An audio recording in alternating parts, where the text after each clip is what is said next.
নমস্কাৰ বন্ধুসকল, আপুনি 2023 বৰ্ষত নিজকে এজন সফল ব্যক্তি হিচাপে চাব বিচাৰে নেকি? যদি বিচাৰে তেতিয়া এই তিনিটা অভ্যাস আপোনাৰ জীৱনত প্ৰয়োগ কৰক আৰু আপুনি নিজেই আপোনাৰ পৰিৱৰ্তন দেখি অবাক হৈ যাব। গতিকে প্ৰথম হেবিটটো হ'ল ষ্টাৰ্ট ফলোয়িং ইয়ৰ পেছন। প্ৰথমতে আমি জানিব লাগিব পেছন কি হয়। পেছন মানে হ'ল কিবা এটা কামৰ প্ৰতি থকা অনুৰাগ বা আসক্তি, অৰ্থাৎ আপুনি যিটো কাম কৰি সকলোতকৈ বেছি ভাল পায়, যিটো কাম আপুনি কৰি থাকিলে আন কোনো কামতে মন নবহে আৰু যিটো কাম কৰি আপুনি দিনটো ধৰি কৰি থাকিলেও আপোনাৰ ভাগৰো নালাগে, সেইটোৱেই হ'ল আপোনাৰ পেছন। কিন্তু এইটো কনফিউজ নকৰিব যে আপুনি বাইক চলাই যথেষ্ট ভাল পায় বুলি বাইক চলোৱাটো আপোনাৰ পেছন নহ'বও পাৰে।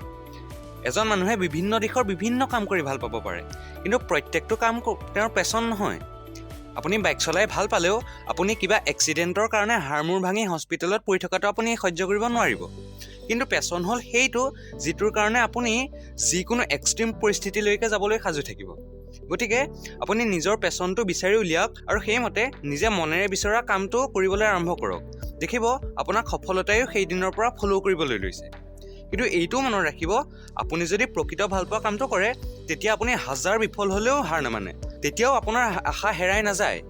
গতিকে নিজৰ পেছনটো বিচাৰক আৰু সেইটো ফ'ল' কৰা আজিৰ পৰা ষ্টাৰ্ট কৰক।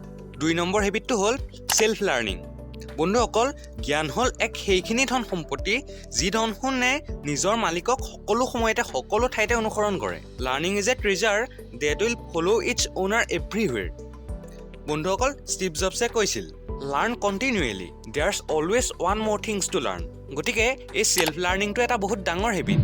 বহুতৰে স্কুলীয়া শিক্ষা এদায় হোৱাৰ পাছতেই লাৰ্ণিঙৰো সিমানতে অন্ত পৰে। কিন্তু যিসকল প্ৰকৃত জ্ঞানী আৰু বিভিন্ন দিশত সফল মানুহ, তেওঁলোকে সদায় কিতাপ পঢ়ি থাকে আৰু শিকি থাকে।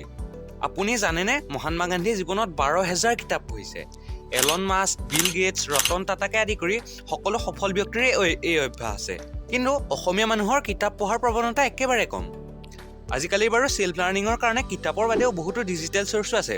মুঠৰ ওপৰত ক'ৰবাৰ পৰা ডেইলি আপুনি কিবা এটা শিকি থকা আৰম্ভ কৰক। আপুনি ইউটিউবৰ দৰে ফ্ৰী প্লেটফৰ্মবিলাকৰ পৰা ভিডিঅ' এডিটিং, কণ্টেণ্ট ৰাইটিং এইবিলাকৰ ওপৰত বিভিন্ন স্কিলো শিকিব পাৰে, কাৰণ আজিকালি এই স্কিলবিলাকৰো যথেষ্ট ডিমাণ্ড আছে। 3 নম্বৰ অভ্যাসটো হ'ল সময়ৰ অপব্যয় এৰি দিয়ক। আপুনি ভাবিছে চাগে ই আকৌ সেই একে কথাগালকে গাবলৈ ধৰিলে, সময় অপচয় কৰা বন্ধ কৰক, আমুক কৰক, তামুক কৰক। কিন্তু ৰ'ব, আপুনি আজিৰ পৰা এটা কাম কৰিবচোন। বহুত দিন নালাগে বাৰু, কেৱল এদিন কৰিব। কামটো হ'ল আপুনি ৰাতিপুৱা শুই উঠাৰ পৰা ৰাতি শুবলৈ যোৱালৈকে কি কৰিলে প্ৰত্যেক 1 ঘণ্টাৰ মূৰে নোট কৰি যাওকচোন। কাৰোবাৰ লগত যদি কিবা আড্ডা মাৰিলে তাকো নোট কৰক, কিবা ভাল কাম কৰিলে তাকো নোট কৰক। মুঠৰ ওপৰত প্ৰত্যেক ঘণ্টাত আপুনি যি কাম কৰিলে নোট কৰি যাওক আৰু শেষত চাওক দিনটোৰ কেইঘণ্টা প্ৰডাক্টিভ গ'ল আৰু কেইঘণ্টা অবাবত খৰচ কৰিলে। আপুনি প্ৰমাণ পাই যাব। আৰু এইটোও গম পাব যে অধিকাংশ মানুহৰ ফোনতে হায়েষ্ট টাইম গৈছে। মই পাৰ্চনেলিও এইটো কাম কৰি চাইছিলোঁ আৰু গম পাইছিলোঁ যে মোৰো প্ৰডাক্টিভ আৱাৰ বহুত কমেই আছিল। বিদেশত আপুনি সময়ৰ অপব্যয় বেছি নেদেখে, ভাৰততহে বেছি দেখিব। এটা মজাৰ কাহিনী শুনে নেকি? নাইপুল নামৰ এজন ইংলেণ্ডৰ ব্যক্তিয়ে ভাৰত ভ্ৰমণত আহিছিল। তেওঁক ভাৰতৰ বিভিন্ন বন্ধুৱে মাতে নহয়। তেতিয়া তেখেতে কিমান সময়ত যাম বুলি সুধিলে উত্তৰত বন্ধুবোৰে কয় হেনো, আহিব আৰু 3-4 বজাৰ ভিতৰত। তেতিয়া নাইপুলে কৈছে যে ইয়াতকৈ আচৰিত কথা কি হ'ব পাৰে যে সম্পূৰ্ণ 60 মিনিটৰ ডিফাৰেঞ্চত মানুহজনে কথাটো কৈছে। কিন্তু আপোনাৰ বাবে এইটো সাধাৰণ নহয়নে 5টা-6টা মানত আহিবি আৰু তেনেকৈ কোৱাটো?